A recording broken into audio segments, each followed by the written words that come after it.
Lantas apa, Saudara, konsekuensi hukum jika kasus remaja di Parigi Motong disebut Kapolda sebagai persetubuhan alih-alih pemerkosaan? Kita bahas siang ini bersama pakar hukum sekaligus guru besar Fakultas Hukum Universitas Jenderal Sudirman, Prof. Hipnu Nugroho. Prof. Hipnu, selamat siang, apa kabar, Prof? Selamat siang, Mbak. Alhamdulillah baik-baik saja. Oke, Prof, ini kembali jadi polemik yang harusnya kita fokus pada kasus hukumnya, tapi malah menimbulkan polemik lain dengan Kapolda menyatakan ini persetubuhan, bukan pemerkosaan. Ini kalau dari kacamata hukum, Prof, apa konsekuensi dari perbedaan diksi kedua ini? Ya, perbedaan diksi sebagai bentuk persetubuhan itu biasanya pada orang dewasa. Orang dewasa yang sama-sama mau di luar perkawinan. Ataupun terkait dengan kalau toh pun orang adalah ada persetubuhan bersama. Tapi pertanyaannya ini adalah anak. Anak itu ada suatu perlindungan khusus, lex specialis, bahwa kalau toh persetubuhan itu adalah pasti ada perkosaan.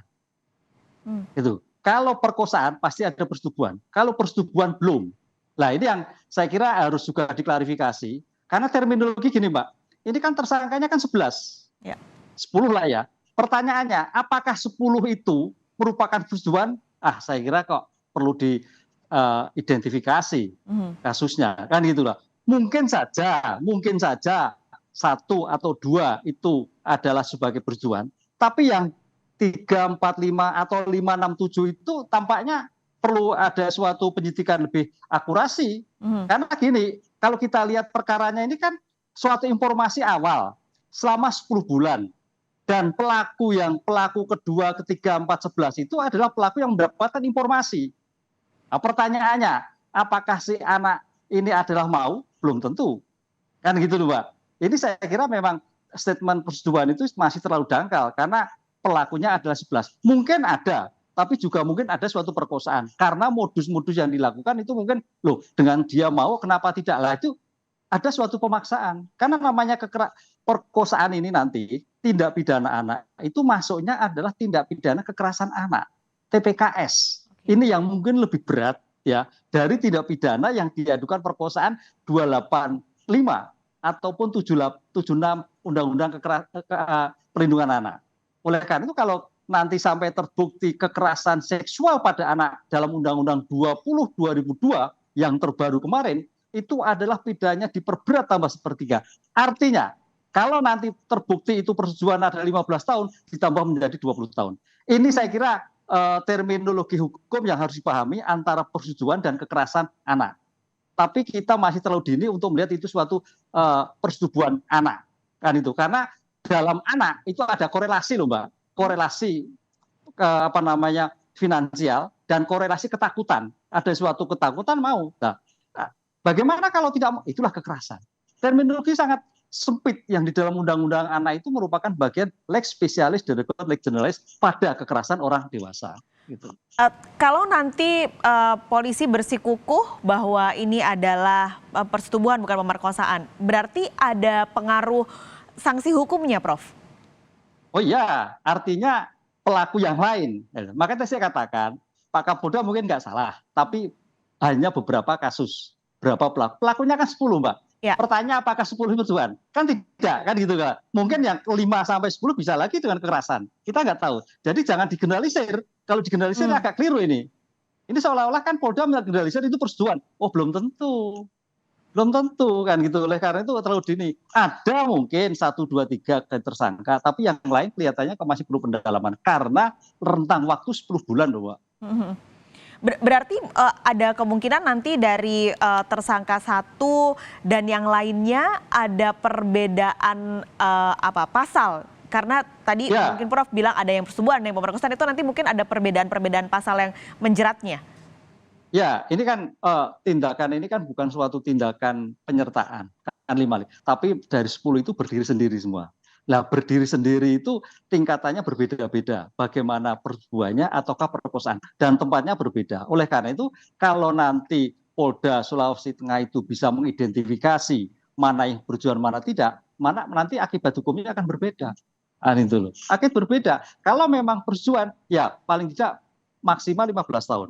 Kan gitu. Tapi kalau dengan kekerasan apalagi dikaitkan dengan undang-undang kekerasan seksual anak pasal 4 ayat 2 itu adalah ditambah sepertiga 20 tahun. Atau lagi ditambah lagi misalkan undang-undang PP Kebiri, Mbak.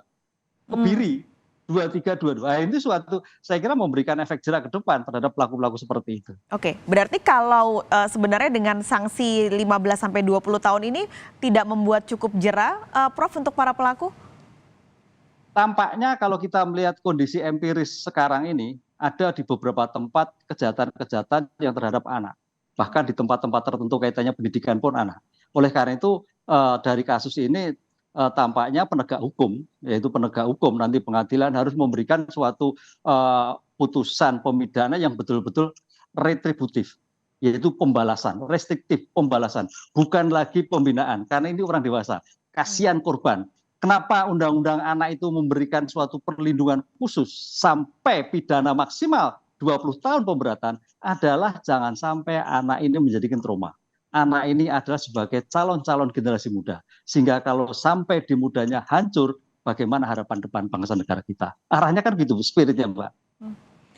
Kalau hukuman pengkebirian tadi apakah bisa diterapkan jika pasalnya adalah soal persetubuhan atau hanya ketika pasalnya pemerkosaan saja, Prof? Ya, maka tadi kita bedakan. Dari 10 itu, mana yang persetubuhan, mana yang terkait perkosaan. Kan itu kan. Kan kita tidak tahu kan. Tapi tidak mungkin lah kalau masuk 10-nya persetubuhan. Kan itu kan. Ada tindakan-tindakan kekerasan yang dilakukan yang mungkin tidak mau persetubuhan lalu melakukan kekerasan. Ini kan bisa jadi. Karena logikanya gini, Mbak. Ini kan kalau kita lihat modusnya kan informasi dari rekan. Informasi jere kalau orang Jawa bilang gitu kan. Nah, ketika jere itu menemu pada anak yang bersangkutan tidak mau, ya mau tidak mau kan kekerasan. Sehingga pengancaman. Jadi kekerasan itu bisa ke verbal non verbal, Mbak. Kekerasan itu. Jadi jangan diartikan perkosaan seperti 85, enggak. Kan begitu. Ini yang harus kita perhatikan. Makanya di dalam perkosaan istilah kekerasan dalam anak itu merupakan spesialis di luar dari KUHP. Nah, mudah-mudahan Polda Sulawesi Tengah bisa menemukan dari 10 itu 5 yang terkait dengan perkosaan kekerasan seksual. Itu baru oke. Ini kalau penerapan kebiri ini apakah sudah pernah ada kasus di Indonesia yang dilakukan juga untuk pasal ini, Prof? Ya, kalau kita lihat kebiri ini kan timbul kan dari ke Pengadilan Negeri Jawa Timur lah. Jadi begitu sadisnya orang melakukan kejahatan anak sampai hakim berpikir melompat menjatuhkan putusan kebiri. Padahal kebiri itu belum ada. Kemudian dalam beberapa bulan kemudian pemerintah merespon, wah ini kejahatan ini saya kira hal yang bagus. Maka lahirlah peraturan pemerintah 2003-2020 tentang kebiri kimia bagi pelaku kekerasan seksual. Pertanyaannya, apakah itu dieksekusi atau belum? Kita tidak tahu. Tapi undang-undang itu ada. Cuman perdebatannya kemarin, tim dokter tidak mau mengebiri. Nah, itu loh, karena namanya dokter itu kan menyembuhkan. Ya. Tapi kalau dalam undang-undang kan ada perintah. Perintah undang-undang tidak ada lihat dokter atau siapa. Perintah undang-undang kalau kita kebiri ya kebiri kan gitu loh. Nah ini saya kira suatu saatnya bisa dilaksanakan. Karena apa, Mbak? Kalau kita lihat ini, kemarin kan kita lihat pelakunya itu 1, guru. 2, kepala desa. 3, oknum Polri. Saya kira bukan hal yang biasa-biasa. Sehingga sebagai bentuk penjeraan saya kira bisa diancamkan kan begitu. Ini tadi ada satu yang disebut Prof Hipnu, ada satu polisi yang sebenarnya saat ini masih terduga karena alasan belum cukup bukti. Nah ini nanti gimana Prof ke depannya? Atau mungkin cukupkah dijerat dengan pidana saja atau bagaimana menurut Prof Hipnu? Ya kita gantung pada pembuktiannya. Makanya ini pembuktiannya harus betul akurat ya. Memang kejahatan seksual, perkosaan itu kejahatan yang tersembunyi. Buktinya memang agak sulit gampang kan itulah. Oleh karena itu saya kira Polda Sulawesi Tengah harus ya transparan kan itu kan, sehingga jangan sampai ditutup-tutupi kan itu. Sehingga dengan IT Scientific Crime Investigation, pendekatan psikologi saya kira akan terbuka. Kalau memang tidak terbukti ya tidak, tapi kalau iya lah itu putusannya harus lebih berat karena sebagai oknum penegak hukum begitu. Oke. Terima kasih Prof. Hipnu sudah memberikan gambaran dari kacamata hukum soal kasus ini. Semoga akan ada hal yang seterang-terangnya untuk kasus ini, terutama untuk keadilan bagi korban. Terima kasih Prof. Hipnu. Terima kasih, Mbak. Sehat selalu, Matur nuwun, Prof. nggih. Amin.